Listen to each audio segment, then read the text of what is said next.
A Pitt County school teacher suspended indefinitely for looking at child porn in class. Our reference to the type of pornography was not correct. There was never a mention by school officials of the nature of the pornography, and we regret the error.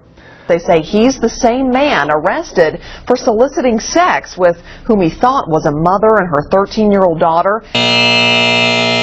Earlier on this story, Bay News 9 aired an incorrect photograph of that victim.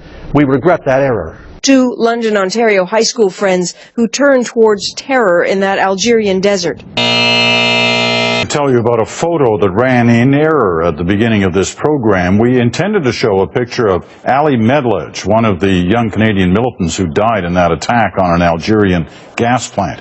Instead, we showed a photo of someone else in the same yearbook. The National very much regrets that error. Over a 2-year period, from 2010 to 2012, 135 kids died while in protective custody. During that story, we overstated the number of children who had died by reporting that they had passed away during a 2-year period. That was not the case. Those deaths actually took place over an 11-year period. Our story gave the wrong impression about these tragedies, and for that, we apologize. Fucking shit. We do apologize and hope that you may forgive us, and rest assured that something like this will not happen again. Despite Hostess getting new owners, the plant in Boonville will remain closed. And there's no word yet on what they plan to do with the Boonville plant. We apologize for that error. Real niggas make it. We'd like to get things right here at NECN, and we would like to apologize for that word. But as of this morning, has not turned himself in. WALB News 10 incorrectly reported Monday morning that Price had not yet turned himself in. That was incorrect information, and we regret the error. Kirchner fired on responding officers before taking his own life. A quick correction about the Harrisburg shooting. I said that Dan Kirschner was the man who had fired on officers. That was incorrect. The man's name was Anthony Hardy, who had fired on officers. We regret the error. The fire chief and the woman he was with, not his wife. In that report, we incorrectly used a photo of a different member of the fire department.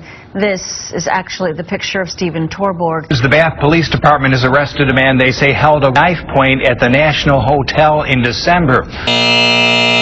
We incorrectly showed the wrong suspect's picture during a story regarding an arrest in a Bath hotel robbery. Shane Burdick was not the suspect who police arrested, and WETM regrets the error. GSP Airport has been shut down tonight. At 11 p.m., we incorrectly reported that the airport had been evacuated when, in fact, it had not. We at Fox Carolina do regret this error. Schuylkill County have charged a 13-year-old girl from Pottsville with assault. Last night on Newswatch 16 at 11, we misidentified the student. Newswatch 16 regrets the error and apologizes for any confusion. And just one station there to see 3 suspected cell phone thieves in police custody. This morning, 7 News aired a photo thought to be that of the arrestees, but there were also images of other women featured in that photo who had nothing to do with the crime, and we regret that mistake. You are seeing this happen live right now on Fox 17. This is the suspect, the man accused of shooting another person. We have learned that the Fort Knox soldier accused of murder is still in the Sumner County Jail. We've learned that the earlier video that we showed you was a different prisoner being transported. We certainly apologize for the confusion.